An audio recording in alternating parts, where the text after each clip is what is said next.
Bună ziua, prieteni, și bine ați venit pe canalul nostru. Eu vreau să fac un aluat dulce. Deci încă nu sunt hotărâtă ce să fac, dar vreau să fac aluatul. Am aici cam jumătate de kil de făină. Aici am pus lapte. Eu am încălzit 300 de ml, dar aici am pus mai puțin. Bun, pliculețul de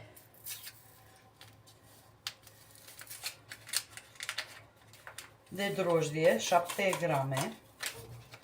2 zahăr vanilat.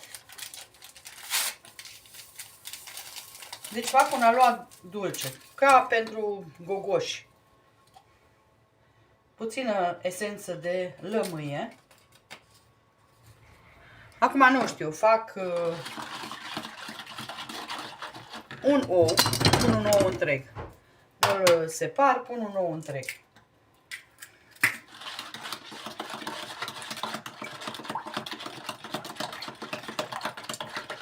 Amestecăm bine. Am topit acolo cam 30 de grame de unt și 2 linguri de ulei.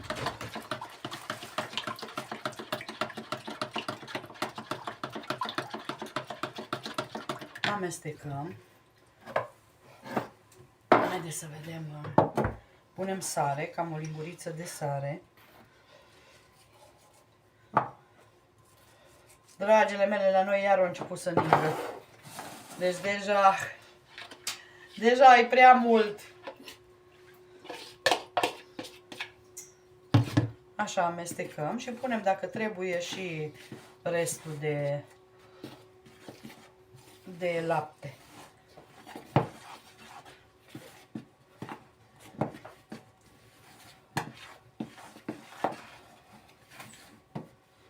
Mai trebuie puțin. Deci cam 250 de lapte. Acum eu n-am cântărit făina, eu am zis cam la aproximație jumate de kilogram.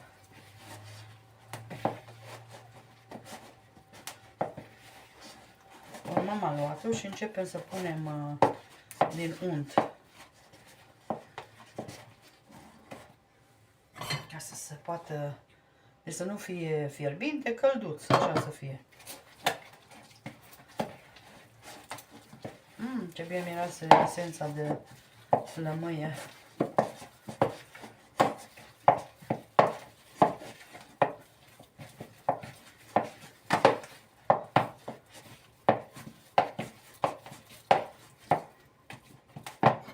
N-am mai vrut să aduc robotul, zic, las că îl fac eu cu mâna acolo, cum fac cu mâna dincolo. Zic că îl fac eu cu mâna.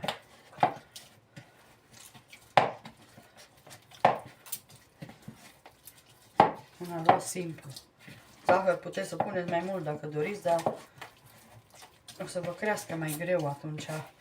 Mai bine puneți mai puțin.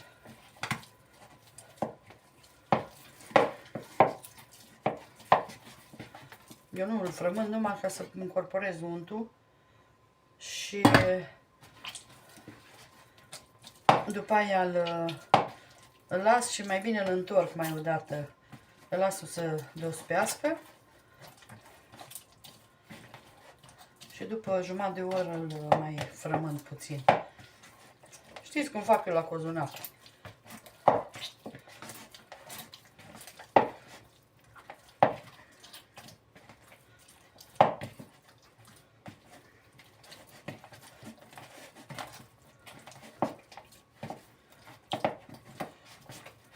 Mâna merge mai, durează mai mult. Haideți că eu îl frământ și după aia vă arăt.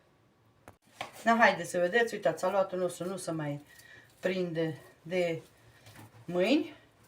Și acum îl lăsăm la dospit, vedeți? Așa trebuie să iasă aluatul. Și îl lăsăm la dospit. Și vă arăt eu după aia ce fac mai departe. Ce idei îmi vin.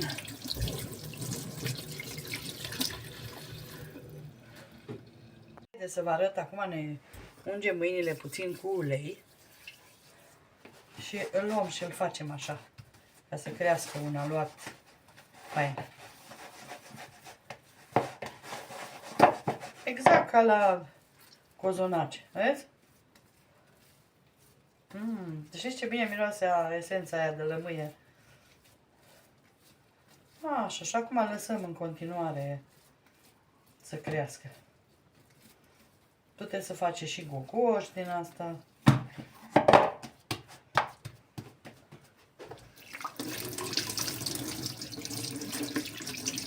Și acum nu mai facem nimic, lăsăm să dospească normal și după aia vă arăt ce fac. Haideți, dragile mele, să vedem. Aluatul a crescut frumos. Să vă arăt ce fac. Ce poftă am avut eu să fac astăzi. Uitați ce fain a crescut. Super, super, super.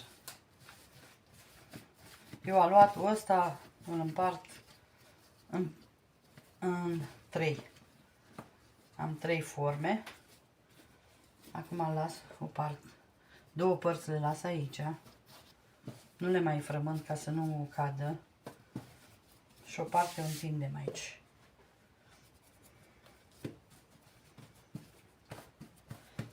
Eu lucrez cu făină ca să îmi fie mai ușor să-l întind. Că știți că aluatul cu drojdie să trage.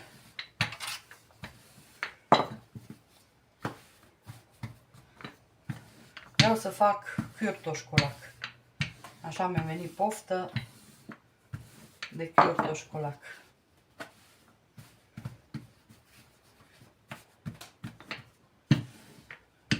Acum îl întindem nici subțire, nici gros. Oricum îl trebuie să mai lăsăm la crescut. Vedeți? Așa.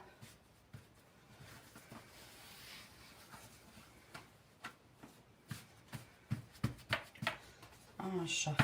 Și eu aici îl tai. Haideți că-mi iau aia de tăiat.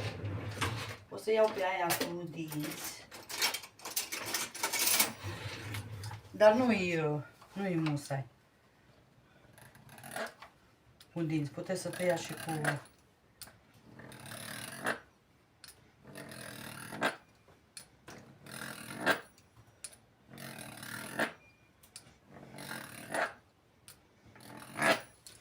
Așa. Haideți să iau o pensulă. Uitați, eu am făcut aici pe doze de bere din alea mari din Germania. Am pus staniol. Și acum vreau să pun puțin unt pe hârtie. Și deasupra am pus hârtie de coc. Și vreau să pun hârtie, unt să pun ca să nu cumva să se lipească.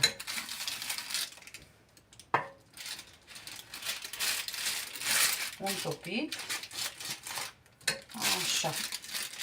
Acum el, chiar dacă nu stă bine, va sta după aia. După ce punem hârtia, vorbesc. Și îl rulăm așa.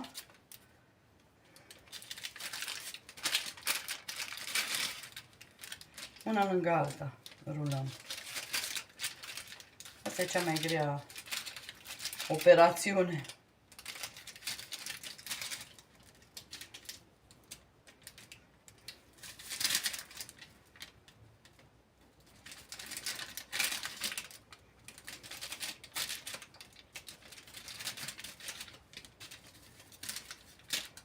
Așa.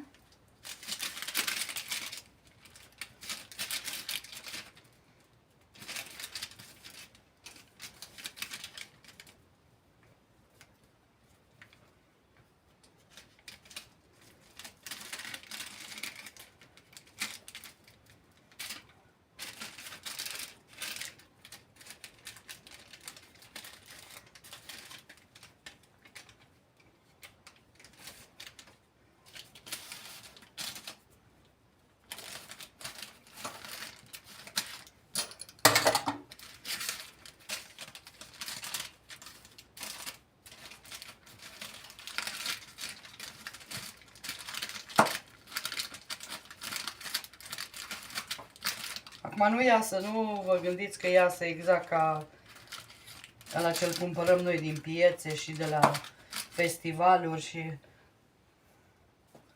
ăla e făcut, a văzut pe jar. Ăla e cel mai fain. Da, ne facem poftele.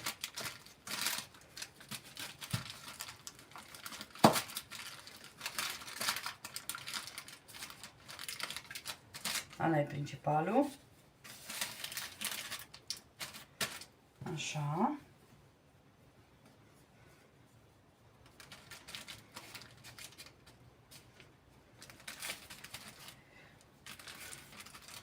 Pot să-l întind și mai scurt. Deci nu mai întind eu atâta. Așa. Și acum ne uităm să vedem dacă ne-a rămas. Deci undeva unde avem mai subțire, putem să mai punem deasupra.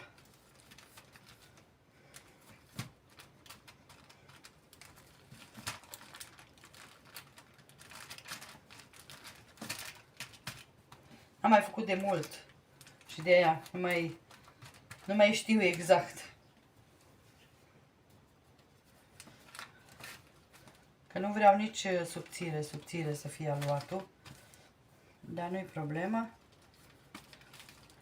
Că reglăm noi.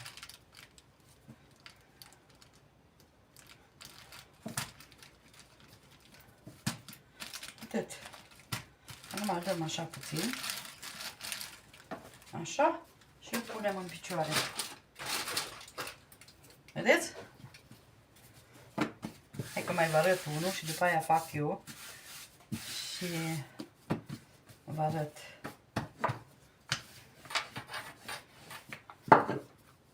Puteți și bere mai mică dacă aveți doze.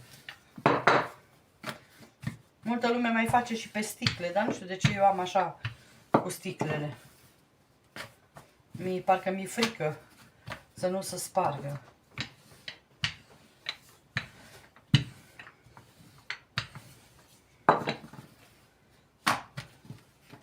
Zic că nu mai întind pe ăsta atâta.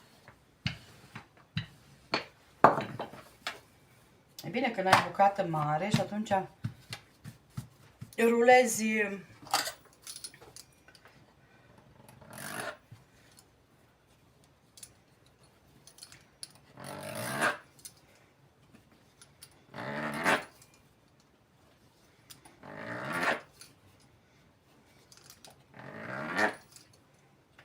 și îl mai lăsăm pe... Vă arăt eu ce fac după aia.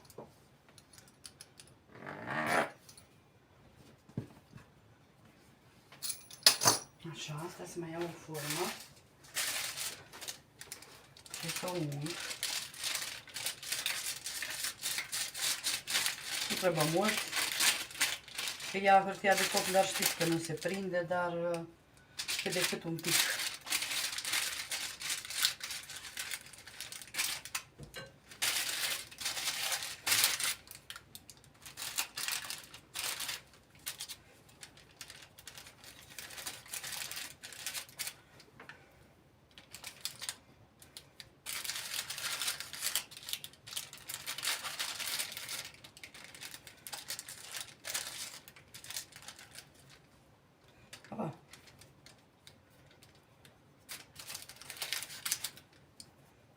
Să lipim de aluat, atunci stă.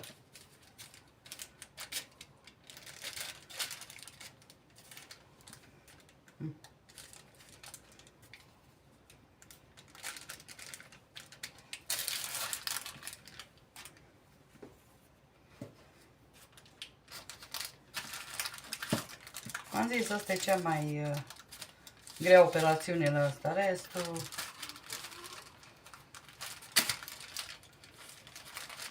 Restul joacă.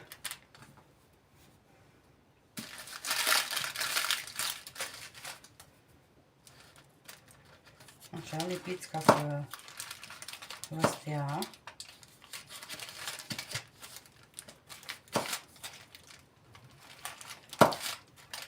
Eu o să-l dau prin nucă cu zahăr și scorțișoară.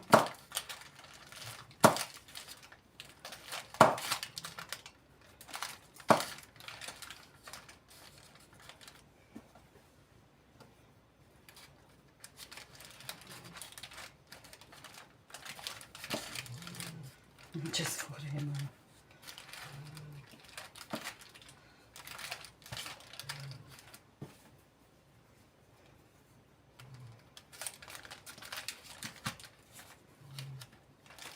Atâta.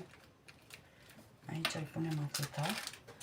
Și mai bag eu pe undeva am văzut. Aici. Așa, facem puțin așa. Și gata. Haideți că eu fac și pe elant și după aia vă arăt. Haideți, dragile mele, să vă arăt acum ce fac. Deci, ori ungeți cu ou. Eu cum am untul ăsta topit, o să ung cu unt topit. Deci le ung pe ele. Bine. De ce le ung? Pentru că să poată să treacă, să meargă nuca, să se lipească de ele.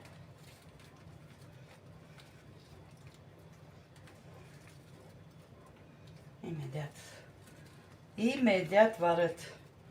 Eu am măcinat nuca. Dacă doriți puteți să o lăsați mai mare măcinată, deci nu-i problemă. Și am amestecat-o cu zahăr și scorțișoară. Acum o punem aici pe asta și îl tăvălim. Dacă vedeți că nu vă intră bine, mai presărați și așa. Acum depinde și cât e de egal aluatul. Dacă nu doriți cu nucă, faceți numai cu zahăr și scorțișoară sau zahăr simplu dacă nu vă place scorțișoara. Vedeți? Și îl punem în tavă. Și așa facem și cu ăsta. N-am pus pe folie, am pus pe nylon, că am zis că e mai gros. Puteți, dacă faceți cu zahăr, puteți dați cu ou. Dar eu pentru ce? Că am untul ăsta topit. Că am topit ca să am să le ung. Și le fac cu unt. Și untul e mai bun.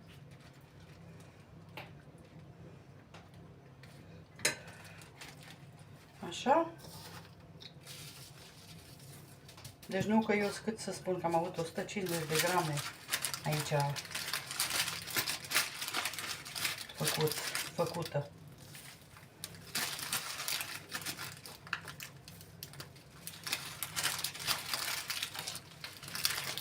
Vedeți ce fain să prinde. Acum o mai cade ea la coc, dar principalul că ăsta e tot farmecul la ăștia. Și acum le lăsăm la dospit până se încălzește cuptorul. 15 minute. Mai mult nu trebuie.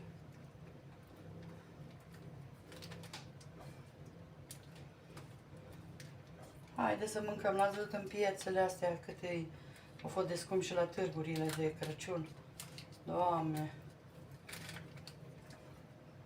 Și ca să-ți faci pofta dintr-un aluat simplu. Puteți, din aluatul ăsta v-am zis, să faceți și gogoși.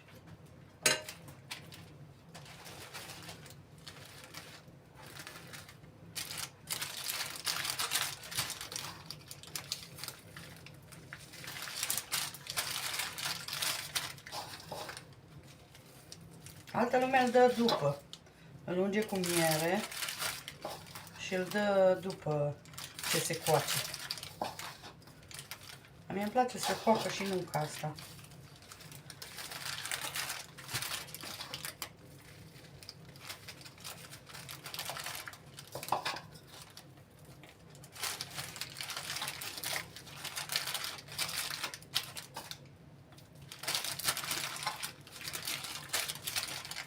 Super! O să le punem noi așa să nu se lipească una de alta. Vedeți ce fain ies? Eu acum, când încălzească cuptorul, le bag la cuptor După aia vă arăt rezultatul final. Haideți, dragilor, nu știu de ce ăștia l-am lăsat așa. Dar nu pot să vă spun numai că o bunătate. Deja s-o mâncat din ei. Nu i-a costat, stai că n-am făcut filmarea.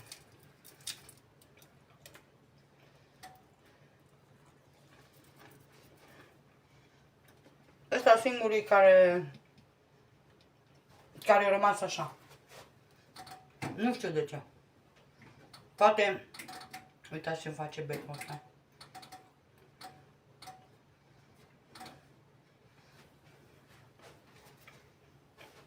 Poate nu trebuia să ung hârtia. Nu știu. De o bunătate.